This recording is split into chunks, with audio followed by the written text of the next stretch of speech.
মহাসিংহাসনে বসি শুনেছ হে বিশ্বপিত তোমারি রচিত ছন্দে মহান বিশ্বের গীত মহাসিংহাসনে বসি শুনেছ হে বিশ্বপিত।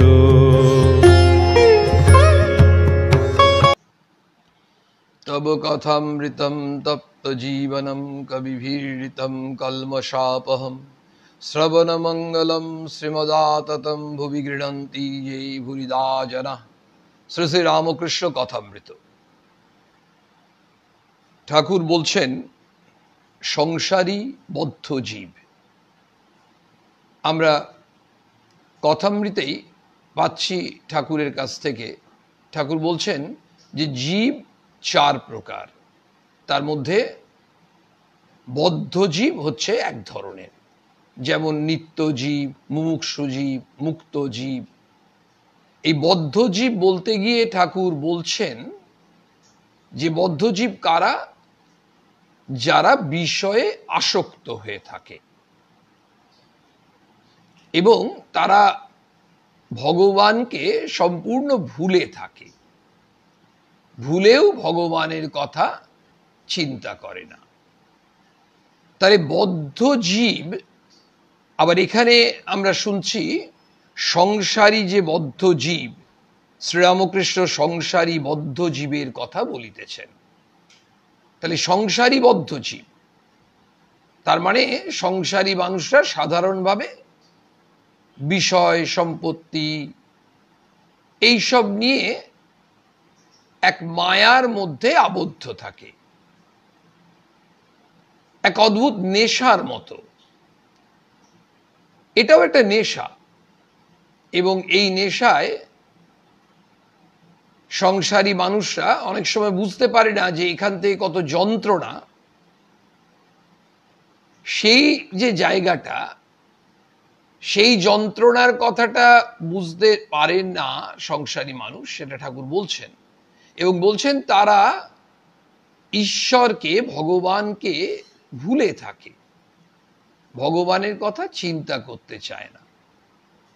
তারা যেন গুটি পোকা, মনে করলে কেটে বেরিয়ে আসতে পারে, কিন্তু অনেক যত্ন করে গুটি তৈয়ার করেছে, ছেড়ে আসতে পারে না, তাতেই মৃত্যু হয়।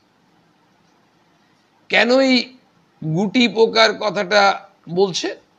গুটি পোকা তাদের মুখ দিয়ে লালা বেরোয়, এই লালা সেখান থেকেই তারা ওই একটি জাল তৈরি করে। এই যে জালটা তৈরি করছে, তার ফল এই জালের মধ্যেই তারা বদ্ধ হয়ে থাকে, সেখান থেকে আর বেরোতে চাইলেও বেরিয়ে আসতে পারছে না, তাতেই মৃত্যু হচ্ছে। আবার যেন ওই ঘূর্ণির মধ্যে মাছ, যে পথে ঢুকেছে সেই পথ দিয়ে বেরিয়ে আসতে পারে, কিন্তু জলের মিষ্ট শব্দ আর অন্যান্য মাছের সঙ্গে ক্রীড়া তাই ভুলে থাকে, বেরিয়ে আসবার চেষ্টা করে না। এটাও আরেকটি উপমা ঠাকুর দিলেন। ছেলেমেয়ের আধো আধো কথাবার্তা যেন জলকল্লোলের মধুর শব্দ। মাছ অর্থাৎ জীব, পরিবার বর্গ, এটাও একটা মায়া। তবে দু একটা দৌড়ে পালায়, তাদের বলে মুক্ত জীব। ওই যে চার ধরনের জীবের কথা ঠাকুর বলছিলেন, দু একটা মাছ পালিয়ে যায়। ঠাকুর গান গাইতেছেন, এমনি মহামায়ার মায়া রেখেছি কি কুহক করে, ব্রহ্মা বিষ্ণু অচৈতন্য জীবে কি জানিতে পারি। এই যে মায়া সম্বন্ধে বলছেন, মায়াটা কি না কুহক। কুহক মানে জাদু। আপনাদের অনেকেরই মনে পড়ে এই ধরনের গল্প আমরা শুনেছি যে দু ধরনের কাঠি থাকতো, মারণ কাঠি আর জীবন কাঠি। মারণ কাঠি আর জীবন কাঠির গল্পটা কি ধরনের?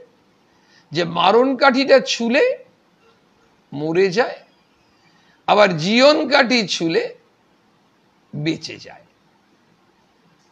ঠিক যেন জাদু। এই আমাদের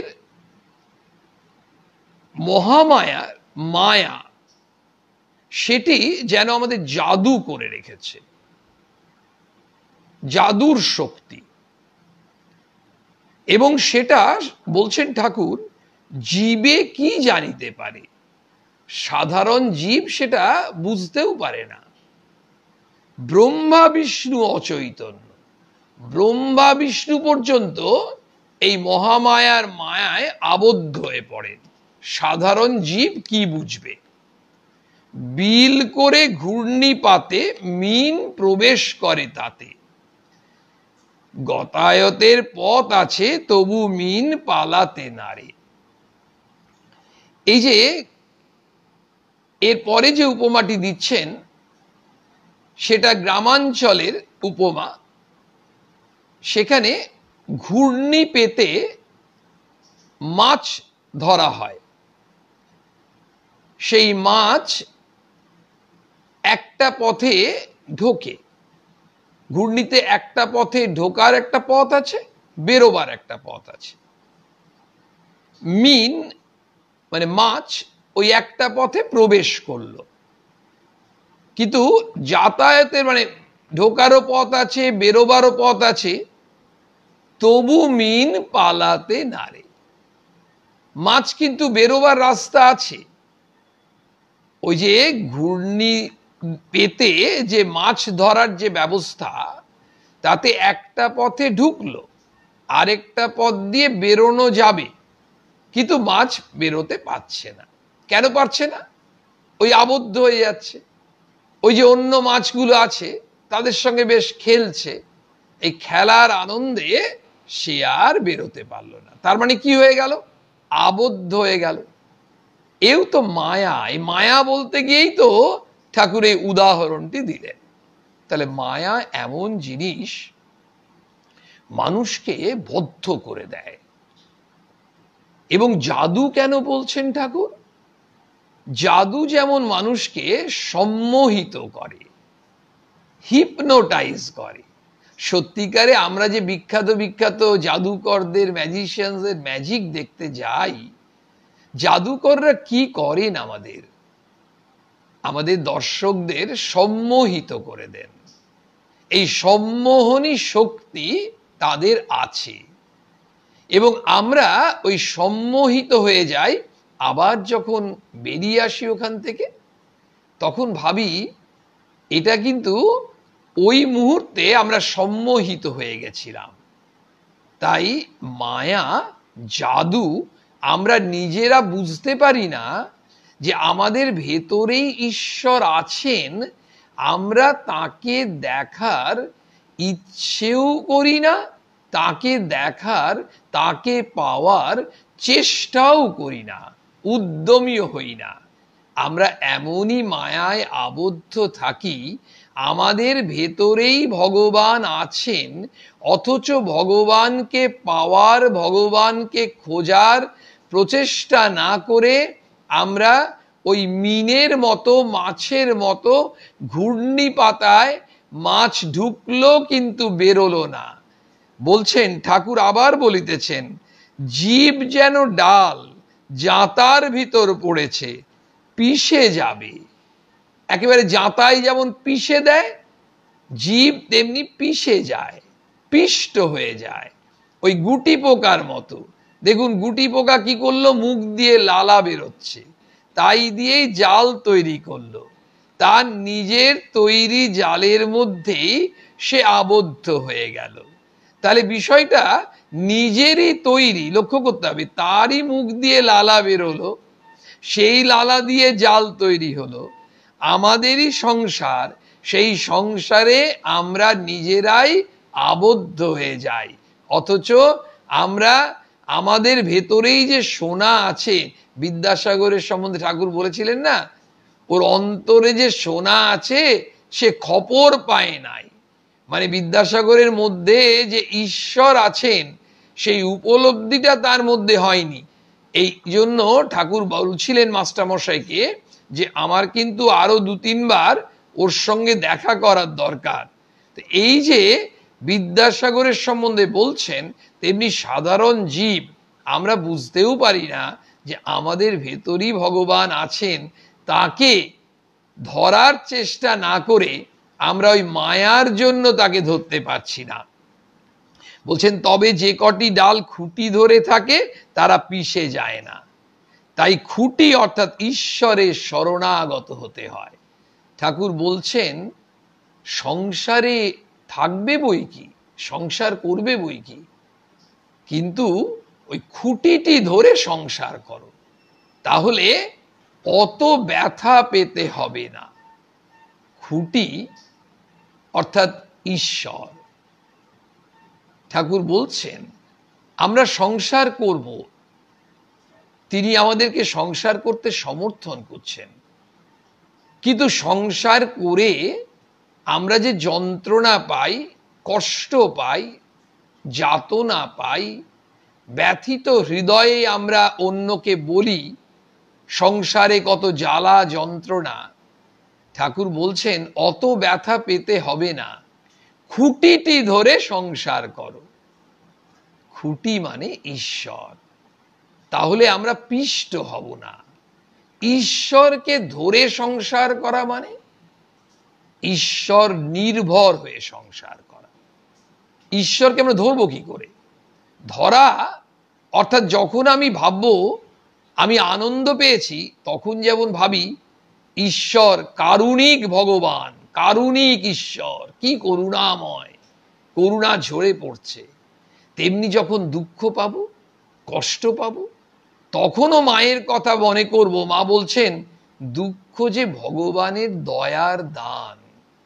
তাহলে এটা যদি আমরা মনে মনে ভাবতে পারি, তাহলে আমাদের এই সংসারটি বড় আনন্দের জায়গা হয়, কারণ সম্পূর্ণটাই আমরা ঈশ্বর নির্ভর, যা দিয়েছেন তিনিই দিয়েছেন, সেই জন্য খুঁটিটি ধরতে হয়। ঠাকুর বলছেন তাই খুঁটি অর্থাৎ ঈশ্বরের শরণাগত হতে হয়। শরণাগত হও বাবা, শরণাগত হও। মা বলছেন তাকে ডাকো, তার নাম করো, তবে মুক্তি, তা না হলে কালরূপ যাতায় পিষে যাবে। আমরা মুক্তি চাইছি, মুক্তি পাওয়ার উপায় কি?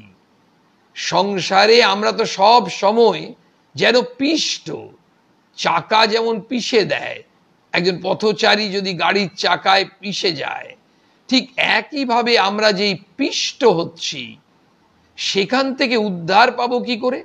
ওখানেও যেমন পথচারী সাধারণভাবে অসাবধান না হলে এই ধরনের দুর্ঘটনা ঘটে না, আমরাও যদি একটু সাবধান হয়ে সংসার করি। সেই সতর্কবাণীটি কি? সতর্কবাণীটি ভগবান স্বয়ং বললেন, স্বয়ং শ্রীরামকৃষ্ণ বললেন সতর্কবাণীটি হচ্ছে তাকে ডাকো, তার নাম করো, করে সংসার করো। তোমাকে আর কিচ্ছু ভাবতে হবে না।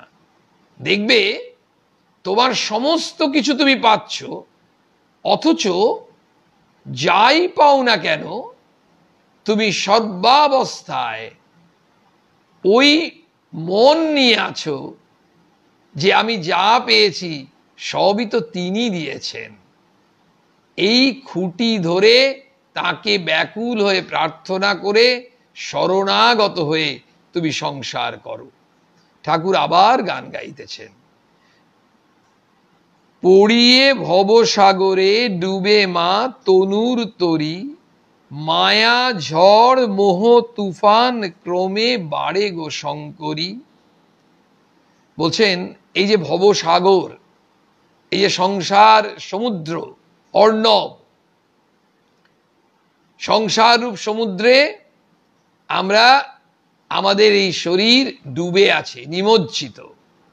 মায়া ঝড় মোহ তুফান, আমরা ঝড় তুফানকে খুব ভয় পাই, তছনছ করে দিতে পারে, ঝড়ে তছনছ হয়ে যায়। সে আয়লা না ফণি জানি না, কিন্তু ঘটনা যখন ঝড় এসে আছড়ে পড়ে, যখন তুফান আসে তখন আমরা আতঙ্কিত হই। সংসারে কিসের ঝড়? মায়ার ঝড়, মোহের তুফান।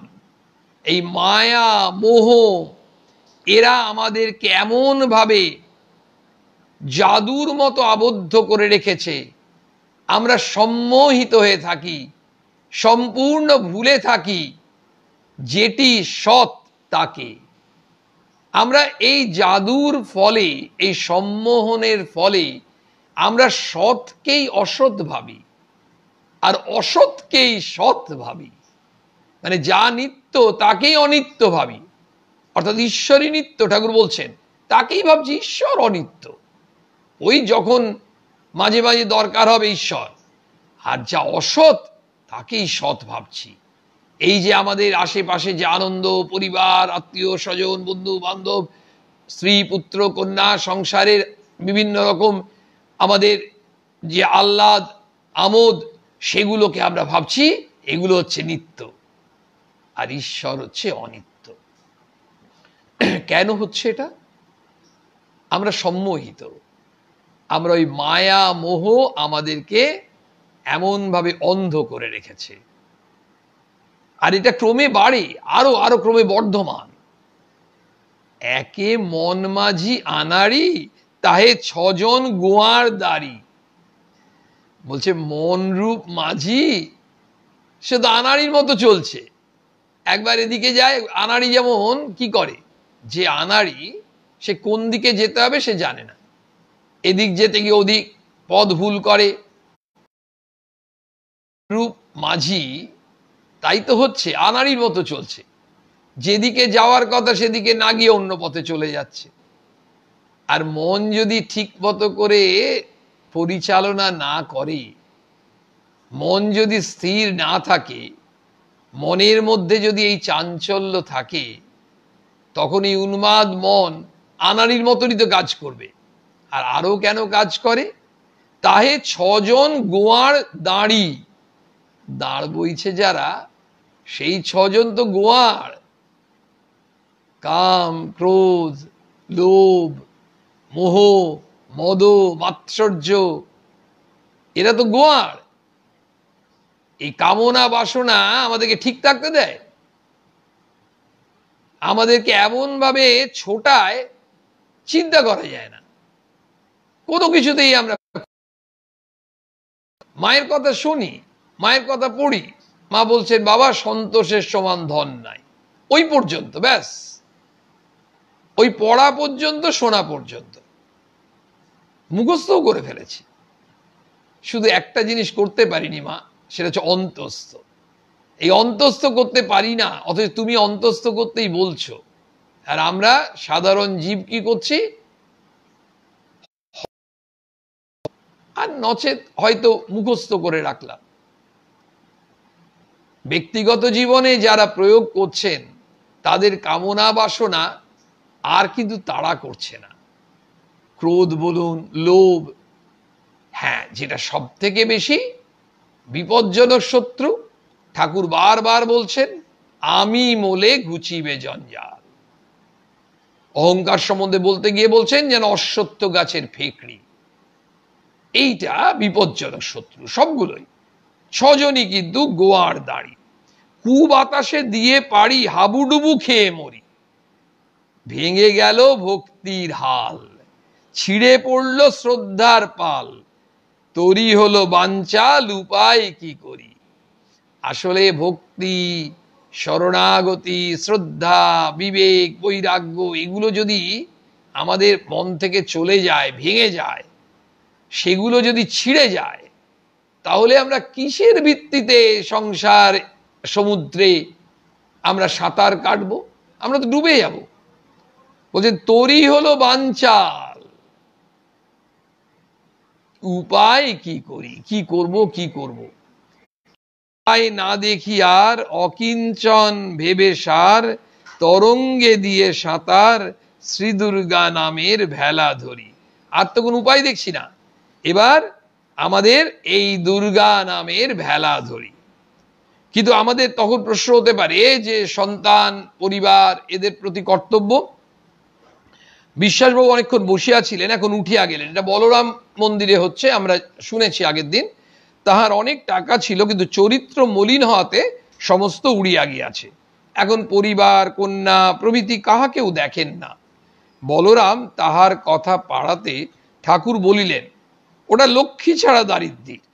গৃহস্থের কর্তব্য আছে, ঋণ আছে, দেব ঋণ, পিতৃঋণ, ঋষি ঋণ, আবার পরিবারের সম্বন্ধে ঋণ আছে। আমাদের কিন্তু অনেক ঋণ আছে, আমরা বলি না পিতৃঋণ, মাতৃঋণ, এবং কোনো কোনো ঋণ শোধ করা যায় না।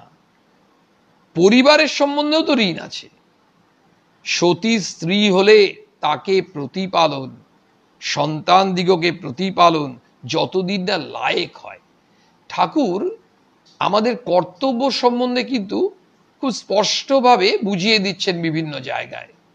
তার অমৃত কথা থেকে, তার বাণী থেকে আমরা যা পাচ্ছি, সেটা আমাদের সংসার জীবনে একেবারে ব্রহ্মাস্ত্রের কাজ করবে যদি আমরা সেটা পালন করতে পারি। বলছেন তোমার কর্তব্য তুমি করো, তোমার স্ত্রীকে প্রতিপালন করতে হবে, তোমার সন্তানদের প্রতিপালন করতে হবে, বলেই বলছেন যতদিন না লায়েক হয়, মানে নিজের পায়ে নিজে দাঁড়িয়ে গেছে, তখনও তোমাকে তাদের কথা ভাবতে হবে কেন? ঠাকুর উপমা দিয়েছেন ওই পাখির ছানার সম্বন্ধে কি করে। সাধুই কেবল সঞ্চয় করবে না, ঠাকুর তো পরিষ্কার বলেন, যিনি সাধু তিনি সঞ্চয় করবেন না। গৃহী বলছেন, গৃহীর পিঠে 20 মণ বোঝা, সংসারীর পিঠে 20 মণ বোঝা। মা বলছেন যে ঠাকুর সংসারী মানুষের জন্য বেশি চিন্তা করতেন। মানে তুমি ভগবানের নাম যে একটু করতে পারছো, এটাই যথেষ্ট, এতেই ভগবান তুষ্ট হচ্ছেন। তুমি সংসারের দায় দায়িত্ব কর্তব্য পালন করছো, তার মধ্যেও তুমি ভগবানকে স্মরণ মনন করছো, এটাই তুমি যথেষ্ট চেষ্টা করছো, এটুকুই তুমি করে যাও, আর কিচ্ছু না। বলছেন পঞ্ছি আর দরবেশ সঞ্চয় করে না, কিন্তু পাখির ছানা হলে সঞ্চয় করে। ছানার জন্য মুখে করে খাবার নিয়ে যায়, পাখিও কিন্তু ওই পাখির ছানার জন্য, শাবকের জন্য খাবার মুখে করে নিয়ে যাচ্ছে। বলরাম বলছেন এখন বিশ্বাসের সাধু সঙ্গ করবার ইচ্ছা। শ্রীরামকৃষ্ণ হেসে হেসে বলছেন, সাধুর কমণ্ডলু 4 ধাম ঘুরে আসে, কিন্তু যেমন তেতো তেমনি তেতো থাকে। মলয়ের হাওয়া যে গাছে লাগে সেসব চন্দন হয়ে যায়, কিন্তু শিমুল, অশ্বত্থ, আমরা এরা চন্দন হয় না। তাহলে সবই কিন্তু গাছের কথা বলছেন, শিমুল, অশ্বত্থ, আমরা, কিন্তু বলছেন যে মলয়ের বাতাস যে গাছে লাগছে সেই গাছটাই চন্দন হয়ে যাচ্ছে, অত এরা হচ্ছে না কেন? ঠাকুর বলছেন কেউ কেউ সাধু সঙ্গ করে গাঁজা খাবার জন্য। হেসে বলছেন সাধুরা গাঁজা খায় কিনা, তাই তাদের কাছে এসে বসে গাঁজা সেজে দেয় আর প্রসাদ পায়। মানে এই যে আসছেন সাধু সঙ্গ করছেন কেন, তারও দেখুন উদ্দেশ্য। ঠাকুর বলছেন যে কেউ কেউ এসে সাধু সঙ্গ করছে, কেন কাজ করছে জানো? ওই সাধুর কাছে একটু বসলো, সাধু তো একটু গাঁজা খায়, তো তাদের কাছে এসে বসে একটু গাঁজাটা সেজে দিল, আবার তারপরে তার একটু গাঁজার প্রসাদও পাবে। মানে যারা গঞ্জিকা সেবন করে তারা একটু গাঁজাটাও পেলো, আবার একটু সাধু সঙ্গ হলো। মানে সাধু সঙ্গের উদ্দেশ্য। সেই স্বামীজির একটি কথা মনে পড়ছে, স্বামীজির কাছে যারা আসতেন, তো তারা বিভিন্ন ধরনের মানুষ। কেউ কেউ সত্যি স্বামীজির কথা শুনতে আসতেন, স্বামীজিকে ভক্তি করে। কেউ কেউ আর আসতেন স্বামীজিকে পরীক্ষা করতে, স্বামী সব বুঝতে পারতেন। আবার কেউ কেউ আসতেন মানে কোনো একটা জায়গা থেকে পালিয়ে বাঁচার জন্য তার কাছে আসতেন। মানে একজন এই ধরনের, তিনি MA পরীক্ষা দেবে না, ছেলেটি MA পরীক্ষা দেবে না মনে মনে ভেবেছে, নিয়ে স্বামীজির কাছে খুব গুরু গুরু করছে। তখন একজন জিজ্ঞেস করছেন, ও ওর কি খুব সাধু হওয়ার ইচ্ছা তাই আপনার কাছে এত আসছে? বলছে না, ওর ওই MA পরীক্ষা দেবে, পরীক্ষাটা দেবে না সেই ইচ্ছায়। তো আমি ওকে বলেছি আগে পরীক্ষাটা দিতে হবে তারপর। আবার বলছেন কেউ কেউ এমনও আসতেন যারা স্বামীজির কাছে কেমন উদ্দেশ্য নিয়ে আসতেন না, অনেক বড় বড় মানুষরা ধরুন খুব উচ্চ পদে আছেন কিংবা বেশ প্রভাবশালী মানুষ সমাজের, তারা সব আসতেন স্বামীজির কাছে। তো অনেকে ভাবতেন যে ওই প্রভাবশালী মানুষের কাছে তো সরাসরি আমি তার অফিসে দেখা করতে পারবো না, স্বামীজির এখানে যদি আসি তাহলে দুটো কাজই হবে, এক ডিলে দু পাখি মারা। এখানে স্বামীজির সঙ্গটা একটু হয়ে গেল, আসলে সঙ্গটা উদ্দেশ্য নয়, উদ্দেশ্য হচ্ছে ওই তাদের সঙ্গে একটু আলাপ করে তার যা ব্যক্তিগত প্রয়োজন সেটা ওই বেরোবার সময় হ্যাঁ মানে আপনিও এসছেন আমিও এসছি এই বলে তার সঙ্গে আলাপ করে নিজের কাজটি আদায় করা। স্বামী বিবেকানন্দ কিন্তু সব বুঝতে পারতেন কে কি উদ্দেশ্য নিয়ে এসছেন। ঋষি নয়ন্ত, সে তার মিথ্যে বলবে না। তেমনি ঠাকুর বলছেন যে যে সবাই কিন্তু সাধু সঙ্গ একই উদ্দেশ্য নিয়ে করে না, আমরা শুনলাম। বলছেন ঠাকুর এবারে ঠাকুর যাচ্ছেন কোথায়? ঠাকুর শ্রীরামকৃষ্ণ গড়ের মাঠে যেদিন সার্কাস দর্শন করিলেন তাহার পরদিনই আবার কলিকাতায় শুভাগমন করিয়াছেন। বৃহস্পতিবার 16ই নভেম্বর 1882 খ্রিস্টাব্দ, কার্তিক শুক্লা ষষ্ঠী, পয়লা অগ্রহায়ণ। আসিয়াই প্রথমে গরানহাটায় ষড়ভুজ মহাপ্রভু দর্শন করিলেন, বৈষ্ণব সাধুদের আখড়া, মহন্ত শ্রী গিরিধারী দাস। মাস্টারমশাইয়ের বিবরণ খুব ডিটেল। ষড়ভুজ মহাপ্রভুর সেবা অনেক দিন হইতে চলিতেছে, ঠাকুর বৈকালে দর্শন করিলেন। সন্ধ্যায় কিয়ৎকাল পরে ঠাকুর শিমুলিয়া নিবাসী, শিমুলিয়া তার মানে ওদের স্বামীজির কথা মনে পড়ছে, শ্রীযুক্ত রাজমোহনের বাড়িতে গাড়ি করিয়া আসে উপস্থিত। ঠাকুর শুনিয়াছেন যে এখানে নরেন্দ্র প্রভৃতি ছোকরারা মিলিয়া ব্রাহ্ম সমাজের উপাসনা করেন। ঠাকুর এই খবর পেয়েছেন, তাই দেখিতে আসিয়াছেন যে কেমন ভাবে তারা উপাসনা করে। মাস্টার ও আরো দু একজন ভক্ত সঙ্গে আছে। শ্রীযুক্ত রাজমোহন পুরাতন ব্রাহ্ম ভক্ত। ঠাকুর নরেন্দ্রকে দেখিয়া আনন্দিত হইলেন আর বলিলেন তোমাদের উপাসনা দেখব। নরেন্দ্র গান গাহিতে লাগিলেন। শ্রীযুক্ত প্রিয় প্রভৃতি ছোকরারা কেউ কেউ উপস্থিত ছিলেন। এইবার উপাসনা হইতেছে। ছোকরাদের মধ্যে একজন উপাসনা করিতেছেন, বেশ কয়েকজন আছেন। আর নরেন্দ্রের কাছে ঠাকুর বললেন যে গান শুনবেন, উপাসনা দেখবেন, ইচ্ছে করলেন। আর নরেন্দ্র তিনি গান শুরু করেছেন। ছোকরাদের মধ্যে একজন উপাসনা করিতেছেন, তিনি প্রার্থনা করিতেছেন ঠাকুর যেন সব ছেড়ে তোমাতে মগ্ন হই। প্রার্থনা কি? সব ত্যাগ করে যেন ঠাকুর তোমাতে আমি মগ্ন হতে পারি। ঠাকুর শ্রীরামকৃষ্ণকে দেখিয়া বোধ হয় তাহার উদ্দীপন হইয়াছে। এটা মাস্টারমশাই বলছেন। তিনি মনে মনে ভাবছেন যে তার এত উদ্দীপন হলো কি করে। নিশ্চিত না হলেও তার মনে হচ্ছে যে শ্রীরামকৃষ্ণকে দেখেই তার এত উদ্দীপন হয়েছে, তাই সর্বত্যাগের কথা বলিতেছেন। ওই যে বলছেন না, সব ছেড়ে, সব কিছু ছেড়ে ভগবানকে নিয়ে মগ্ন থাকা, এ তো সাধারণ কথা নয়।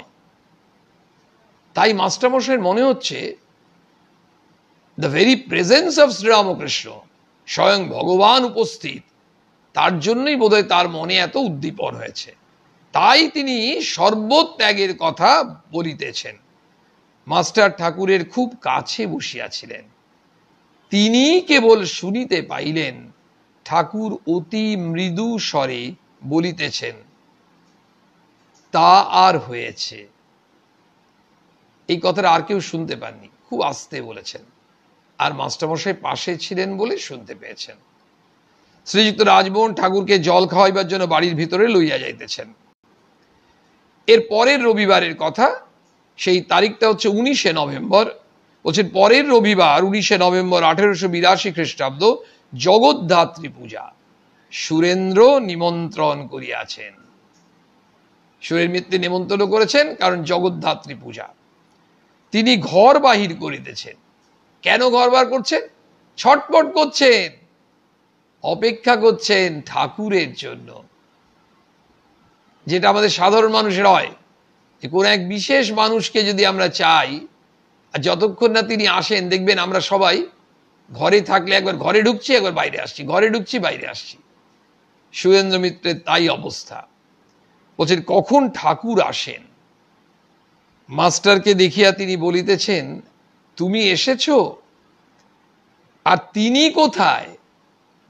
মাস্টারমশাইকে দেখেই খুব খুশি হয়েছেন, তুমি এসেছো, আর যে আসল যাকে দরকার ঠাকুরের সম্বন্ধে জিজ্ঞেস করছে, না তিনি কোথায়? এমন সময় ঠাকুরের গাড়ি আসিয়া উপস্থিত। কাছে শ্রীযুক্ত মনমোহনের বাড়ি। ঠাকুর প্রথমে সেখানে নামিলেন, সেখানে একটু বিশ্রাম করিয়া সুরেন্দ্রের বাড়িতে আসেন। যেহেতু ওখানে একটু কিছুক্ষণ ছিলেন, তারপর এখানে এসেছেন। মনমোহনের বৈঠকখানায় ঠাকুর বলিতেছেন, যে অকিঞ্চন, যে দিন, তার ভক্তি ঈশ্বরের প্রিয় জিনিস। ঠাকুর নিজেই বলছেন যে ভগবান সব থেকে কোন জিনিসটাকে চান, মানে ভগবানেরও তো প্রিয় জিনিস কিছু আছে। বলছেন ভক্তি। আরো বেশি করে বলছেন যে দীন, দরিদ্র, অকিঞ্চন, যার কিছুই নেই, অতি সাধারণ, তার ভক্তি ঈশ্বরের প্রিয় জিনিস। ভগবান মন দেখেন, কে কি করেন, কে কি কাজ করেন, কে কোথায় থাকেন, সেটা ভগবান দেখেন না। ঠাকুরই বলছেন এক জায়গায়। এখানে আমরা শুনলাম অতি দরিদ্র মানুষ, হতদরিদ্র, অত্যন্ত সাধারণ, হয়তো কুড়ে ঘরে থাকে, কিন্তু খুব ভক্তি ভরে ভগবানকে ডাকে।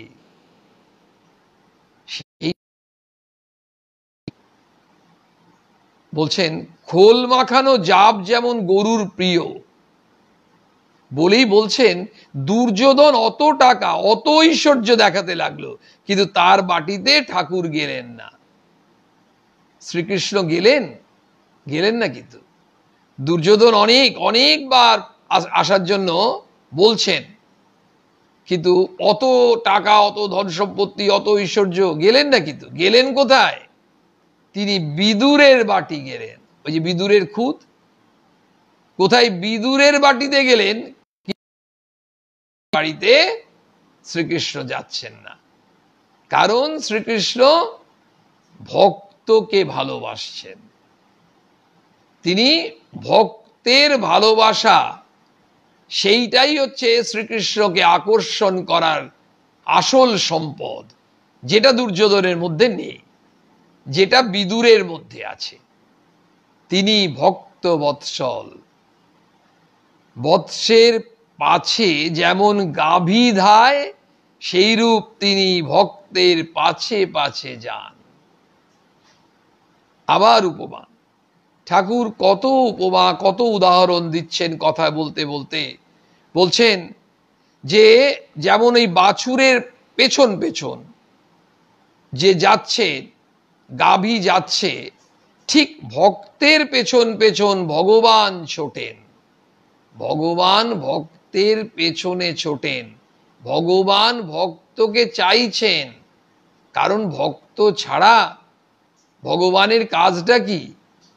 যেমন ভক্তের ভগবানকে দরকার, ভগবানের ঠিক তেমনি ভক্তকে দরকার। আর ভগবান ভক্ত বৎসল। ভগবান ধন সম্পত্তি এগুলো চান না। তিনি কিসের বশ? তিনি অর্থের বশ না ভক্তির বশ? তিনি ভক্তির বশ, অর্থের নন। ফলে কি দ্বারা ভগবানকে বশীভূত করা যায়, কি দ্বারা ভগবানের মন জয় করা যায়? যেটা বাজারে কিনতে পাওয়া যায় না, সেটা ভক্তি। যে কারণে ঠাকুর বারবার বলছেন ভগবানের কাছে প্রার্থনা করো ভক্তি, ভক্তি প্রার্থনা করো, আর কিচ্ছু না। মাও বলছেন নির্বাসনা, কিন্তু বলছেন ভক্তি কামনা করাটা এই কামনা বাসনার মধ্যে পড়ে না। তাহলে নির্বাসনা হলেও ভক্তি কামনা করা যায়, মা বললেন। ঠাকুর গান গাইতেছেন, যে ভাব লাগি পরম যোগী, যোগ করে যুগ যুগান্তরে, হলে ভাবের উদয়, লয় সে যেমন লোহাকে চুম্বকে ধরে।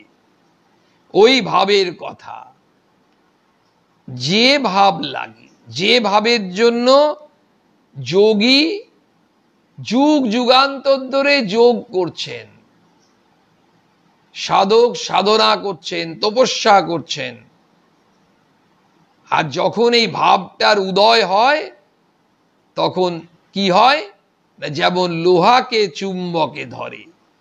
চৈতন্যদেবের কৃষ্ণ নামে অশ্রু পড়ত, ঈশ্বরী বস্তু আর সব অবস্তু।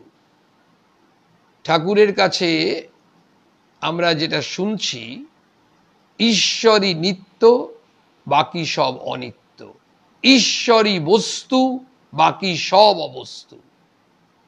এগুলো আমরা শোনার পরে, একটু আগেই আমরা ঠাকুরের একটি গানের থেকে শুনতে পাচ্ছিলাম যে আমরা মায়ায় আবদ্ধ, আমরা বদ্ধ জীব, এবং এই মায়া মোহ এতে এমনভাবে আমরা আচ্ছন্ন হয়ে আছি, আচ্ছন্ন সম্মোহিত হয়ে আছি, একেবারে জাদুর মতো। আমরা যেন ঢুক, বেরোবার পথটায় আছে অথচ বেরোতে পারছি না। মানে আমরা সংসারে ঢুকেছি তো, কিন্তু সংসার থেকে তো বেরিয়ে আসা যায়। মানে মনটাকে, সংসারে থেকেও মনটাকে সংসার থেকে আস্তে আস্তে তুলতে চেষ্টা করতে হবে, এবং তুলে শ্রী মা বলছেন মনটাকে তার চরণে রাখো। তার চরণে মনটাকে রাখলে, ভগবানের চরণে যদি তুমি মনটাকে তুলে রাখো, দেখবে তুমি শান্তি পাবে। এই মনটাকে যেন তুলে নিয়ে আসতে হবে, তুলে ওর কপি পেস্ট যেমন হয়, আমরা করে মেল করলাম, কোনো মেসেজ করলাম, বলে ওটা কপি পেস্ট করে দিও। তো ঘটনা হচ্ছে এই মনটাকে ওখান থেকে নিয়ে এসে আমরা যেন ঈশ্বরের চরণে পেস্ট করছি। অর্থাৎ মানে আজকের মডার্ন টার্মিনোলজিতে যদি আমরা এই কথামৃতর এই কথাটি বোঝার চেষ্টা করি, তাহলে কি না, মন যে আচ্ছন্ন হয়ে আছে, কেন আচ্ছন্ন হয়ে আছে?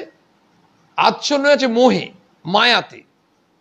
এবং এটা যেহেতু জাদুর মতো, তখন আমাদের সব মনে হচ্ছে এই যেগুলো দেখছি না, আরে বাবা, এই ফার্নিচার, ধন সম্পত্তি, ব্যাংক ব্যালেন্স, জমি, এই আমার রূপ, এই নাম খ্যাতি, আরে বাবা, লোকে আমাকে স্যার স্যার করছে, কত সম্মান, এই চারিদিক, এই সব আমাকে এমন ভাবে গিলে ফেলছে চারিদিক থেকে। এই ভগবানের কথা বলবে না? হ্যাঁ, ভগবান তো থাকলোই। তখন মনে হচ্ছে ভগবান অবস্তু, এইগুলো সব বস্তু। করতে করতে করতে করতে আমরা ছুটছি। খানিকটা দেখুন আমাদের ওই বিজ্ঞানের মরীচিকার মতো মনে হচ্ছে।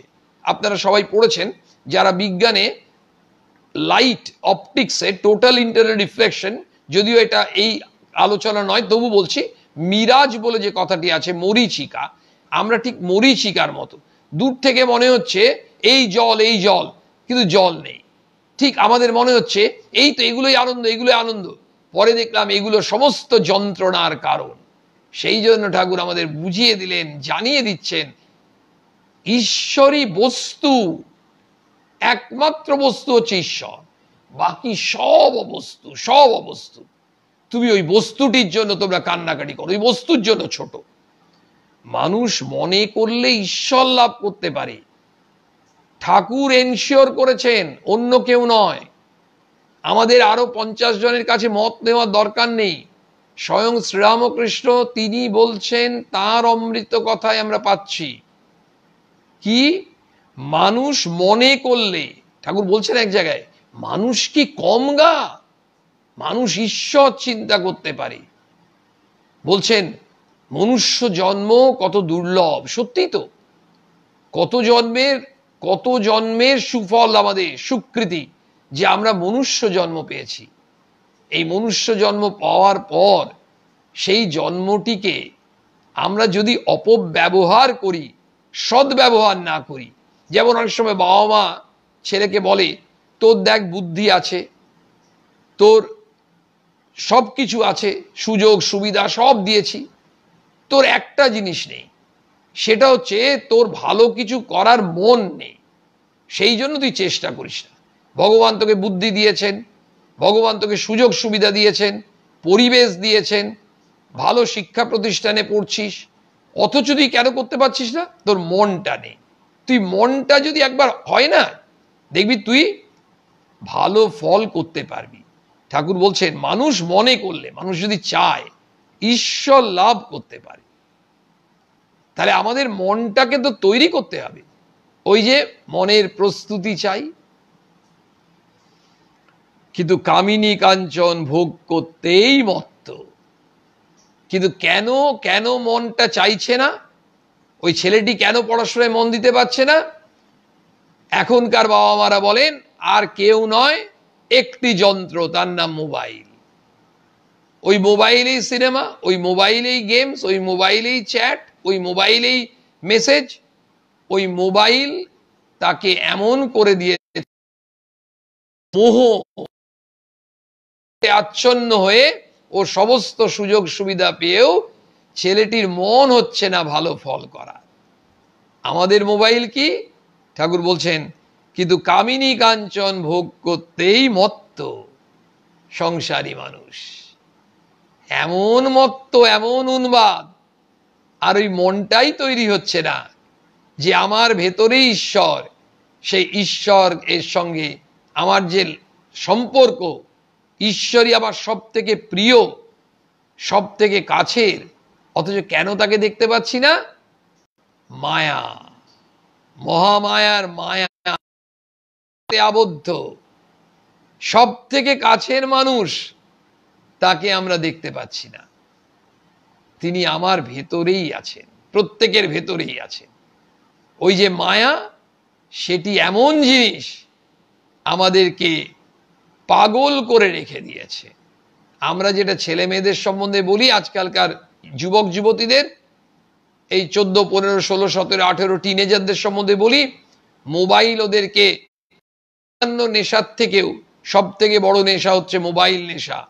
মানুষের জীবন খেয়ে দিচ্ছে। গান শুনতে শুনতে রেল লাইনের উপর দিয়ে যাচ্ছে, ট্রেন আসছে, সেই ট্রেনের হর্ন শুনতে পাচ্ছে না। কত সময় দেখা যাচ্ছে যে মানুষের প্রাণ চলে যাচ্ছে। এই যে ঘটনা, এই ঘটনাগুলোর পেছনে ওই একটা মোহ। আমরাও সংসারে থেকে পাগলের মতো ওইগুলো ধরে বসে আছি। আর ঠাকুর আমাদেরকে সার্চ লাইট দেখাচ্ছেন, ঈশ্বরী বস্তু, ওই আলোকে আলোকিত হতে বলছেন আমাদের। আমাদের করুণা করার জন্যই তিনি অবতীর্ণ হয়েছেন। বলছেন মাথায় মানিক রয়েছে তবু সাপ ব্যাং খেয়ে মরে। ভক্তি সার। ঈশ্বরকে বিচার করে কে জানতে পারবে? আমরা বিচার করতে যাব কেন? আমরা তো বিচার করে জানতে পারবো না। সেই জন্য ঠাকুর বলছেন যে তুমি অন্যভাবে তুমি ঈশ্বরকে পাওয়ার চেষ্টা করো না। তোমার একটাই রাস্তা, ভক্তি। আমার দরকার ভক্তি।